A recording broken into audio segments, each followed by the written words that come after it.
land of this town? Is there a springtime in which great rains pour down day and night from that rotting sky? Are there sultry summers that lay a heavy stillness upon those twisted streets?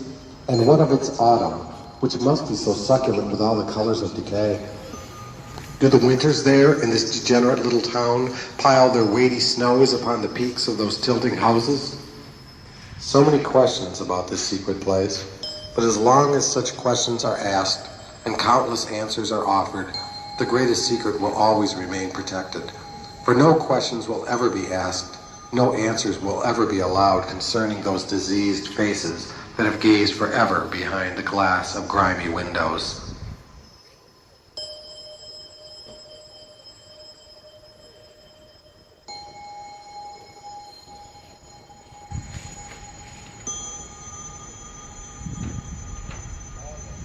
Like every phenomenon that we cannot fully face, this degenerate little town must remain a cult in its essence and serve as a limit for such as we care to know about what is beyond the blackness of night or what is deep in our bones. For, like every phenomenon that we have actually come to face, this degenerate little town can only pain us, adding to our lives a mere surplus of the pains we have known so well throughout the agonized ages of a degenerate creation.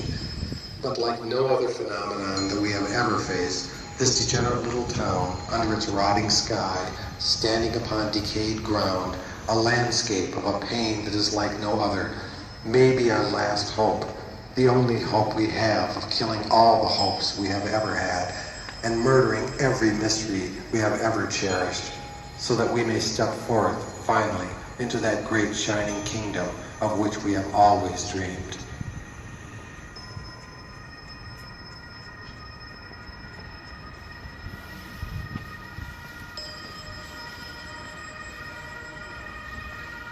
It may be quite likely that we are grotesquely mistaken to think there is anything special, anything remarkable at all about this degenerate little town.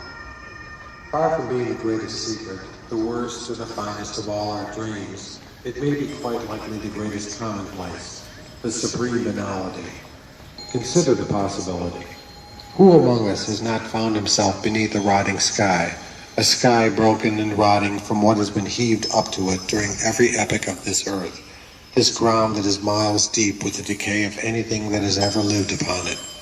Who has not traveled through twisted streets and under the shadow of houses, even the straightest of which, if our eyes could only see it, is veering toward the tilt?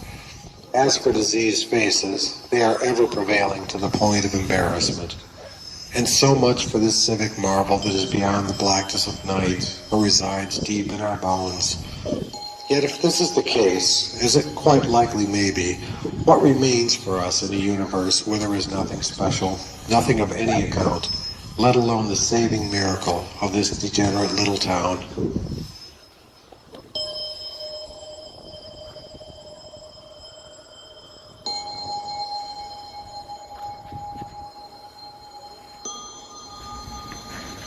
It seems entirely natural that, should anyone gain full knowledge of this degenerate little town, they would deny the truth of this greatest, most terrible of secrets, and, as a consequence, as an act of self-protection, would fabricate some other set of circumstances, a more companionable picture of the way of things. This would explain so many of the deranged idols and beliefs that have arisen in our world. At least we would be able to account for the multitudes of mannequin saviors, as one might view them, their faces smooth and serene behind display windows, welcoming the faithful who, upon their death, will enter a department store paradise of the most vague and intangible delights. And some mention must be made of what might be called the sect of the puppet lands, whose highly deranged adherents posit a transcendent universe of infinite and harmless antics that are imperfectly mirrored in the chaos and crises of our own world, which, in any case, will end nicely when the great puppet play is concluded in a sweet bedtime